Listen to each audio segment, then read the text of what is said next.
Mr. Dave Herrero. Hello and welcome in Moulin Blues. Thank you. We start with this. It's your first time here in Moulin Blues, the festival. Yeah. We are from Belgium, neighbors of Holland. We speak the same language, so that's not a big problem. We do a small video interview and we'll put it on our website. Cool. And a lot of people come to visit it. We have about 250,000 people every month. Wow. They come to look. Yeah, and I've heard of you guys. Yeah. That's do good nice. work.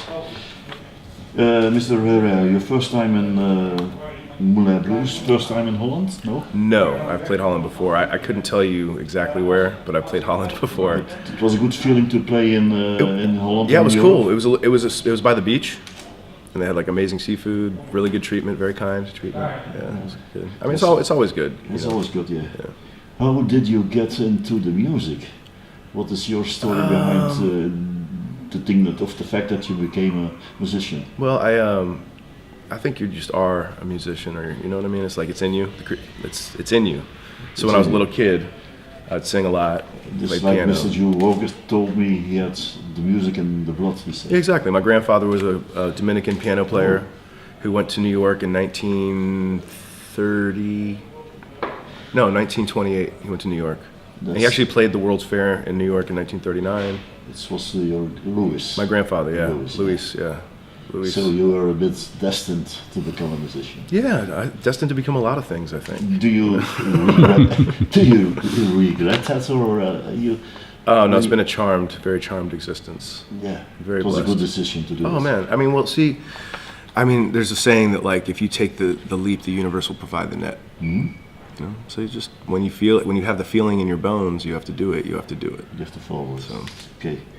But it's been a great decision, man. I mean, traveling the world and making people happy through music is like a blessing. Great. You know? Can you tell us who were or are your influences? Sure.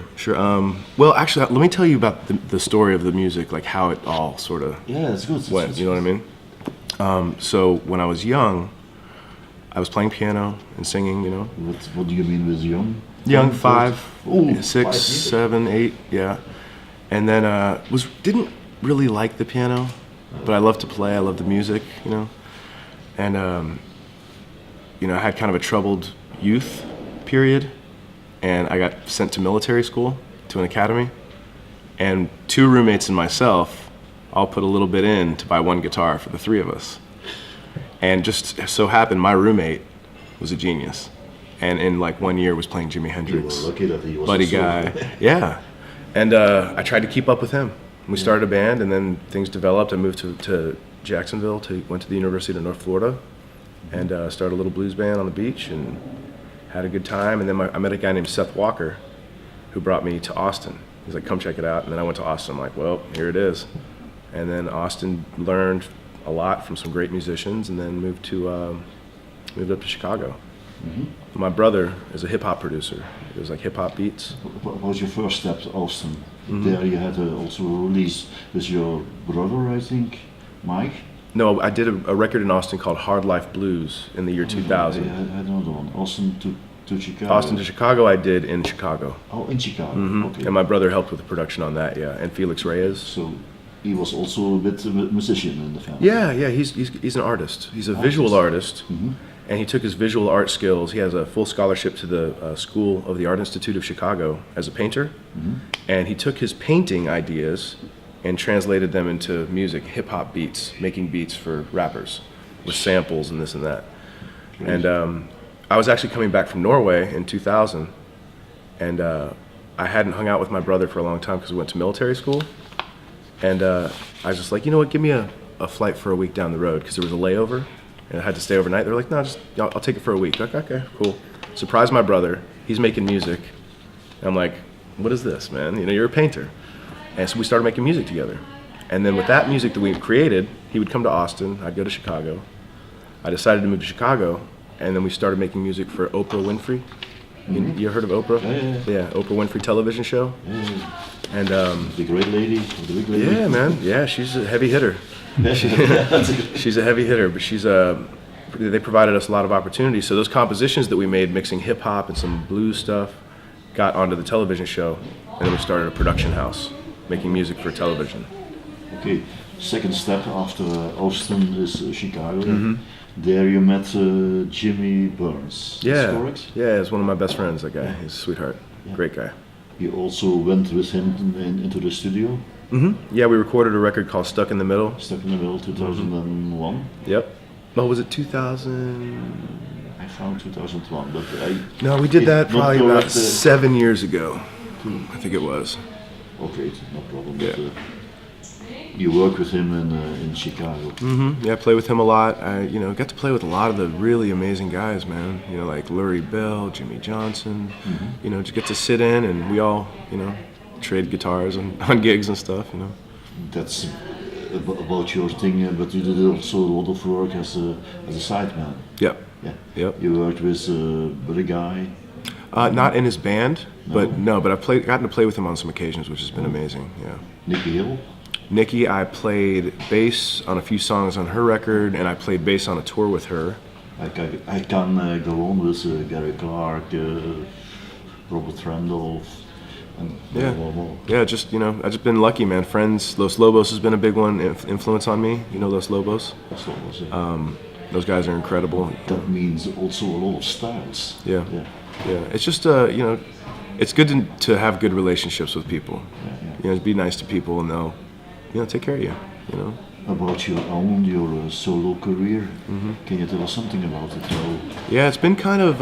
I've been kind of digging in Chicago. I've been playing a lot of gigs, a lot of gigs, and through this time, I've been refining songs. I haven't done a record in like 5 years, so I'm going to be doing a record pretty soon.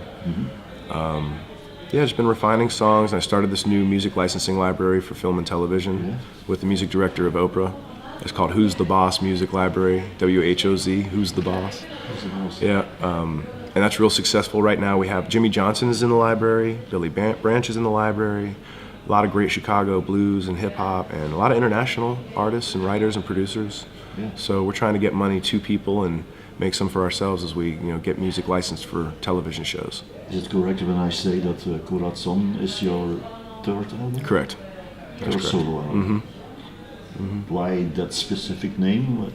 To indicate an influence or I dedicated that record to my grandmother and my grandfather, who was the musician. She was a singer. Oh. And she used to sing on his records. And they have a beautiful record called Yoda Cuba. It was about the Castro Revolution, all this stuff. But she was like a huge influence on me. I wear this for, this is a piece I wear for her all the time. But she was just this woman that had a lot of wisdom, very strong, came here with 3 children from Dominican Republic with nothing, and made a beautiful life. In New York, and made a really beautiful life. And I'll have these memories of a kid walking down the street in front of her house. It was cold, She'd be like, "Hey, come here, go get a jacket here. Okay, go to school." And she was that lady, just big heart, and that's great. So it was to honor her, You, for the album, you worked with the Herrero Brothers band. Yeah, that was a band concept we created. It was myself, Ed Strosall on bass, who later went on to play with Nicky Hill. Felix Reyes, who's a mentor of mine and a great songwriter. He wrote "Wait for Me" for Susan Tedeschi. And he's just he's like my spiritual guru. He's like a real spiritual guy. And myself and Andrew Blaze Thomas. But on this record at the time, I had Cedric Burnside play drums, and a guy from Norway, fantastic drummer named Henrik Marud. Yeah, and this is all just a conglomerate of all these really close people that I have around me, just really good friends. Now, my next question, still working on new things or a new album? Yeah, I'm working on a lot, man. I mean, I'm working on the company, I'm working on creating, I'm playing gigs, but what I'm finding is now so many years have gone by, so many new songs have come in that I've been playing, so now I have enough material for a record that's original, and that's the goal. I don't really like doing covers on records so much, So yeah, now I have the songs, it feels good. It just doesn't feel right for a long time to do another record, so you just got to follow the muse, I read something about also doing projects with Anne Iris. Yep, work with Anne a lot. That's the Violinist with Otis Taylor for a very long Otis, time. Taylor. Yeah, she's amazing. That project has seen many shapes. Then you play on her record, on her Yeah, area? yep. And but yeah, we started just acoustic, she and I, and then we went into this weird phase where we did electronica, acoustic electronica with violin and guitar and vocals, looping stuff. That was fun. And then we're actually in the process right now. She and I are in the process of redefining the next step. Okay, then another name is the Texas Cannonballs. Work with the Texas Cannonballs too. Yeah, yeah. Hector Watt, Preston Hubbard is the founder of that band from Fabulous Thunderbirds, who we miss a lot. Yeah, so that's straight Texas rock and roll band. Yeah, great. Some still open items on your I want to-do list or project list, or name it the bucket list? You know, I gotta say that I just want to just keep creating. Just want to keep creating and hope people like it. And then I feel that you like to create things, to do specific or different projects. And, sure. Yeah, it keeps it exciting, and it's like you put yourself in the hot seat. You have to rise to the occasion. You know what I mean? So you have to learn and grow quickly in these circumstances, playing a lot of different styles of music. I don't want to be a jack of all trade, master of none, necessarily, but I love to just keep a lot of different things going. You know. What turns you on outside music? I love gardening. Gardening. Yeah, I love growing You're plants. Not like your brother painting or.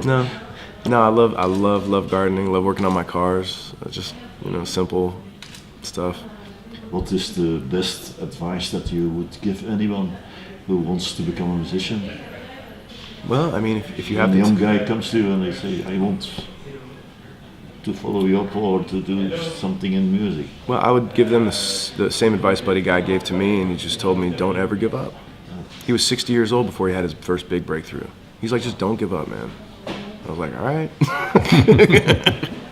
Do you have any regrets of things that you have done or decided in your career and when you? Not really. That's a good question. I feel like I just feel like everything is as it's supposed to be. That's good. You know. Last one. Yeah. What did you learn about yourself by being all the time a musician? I think that we're in tune with our spirituality. I think we're really in tune with vibes and. You need that item in your life. Yeah. Absolutely. I think it keeps you in touch with who you are, and it's like this. Like I said, this isn't a choice. This is something that we have been chosen to do. Mm-hmm. Does that make sense? Right. It's always very personal. Huh? Yeah. For everybody it is. Yeah, that's so. For sure. Okay, Mr. Dave Herrero, what will we get this evening? This evening, because you're you're early on the program. Yeah, we're just gonna play the songs I play in Chicago. You know that it's the first day of the festival because everybody meets somebody and it's noisy. Sure. Yeah, it's cool. We're just gonna do our thing and hopefully people will feel the good vibes and like it. Mr. Dave Herrero, that's were my questions. Thank you again for your music. Thank you guys very much. Thank you for our Roots time. No problem. Thank you guys. Appreciate it. Hope to see you again. All right, take care. Thank you a lot. Next time, I'll dress for the occasion. Yeah.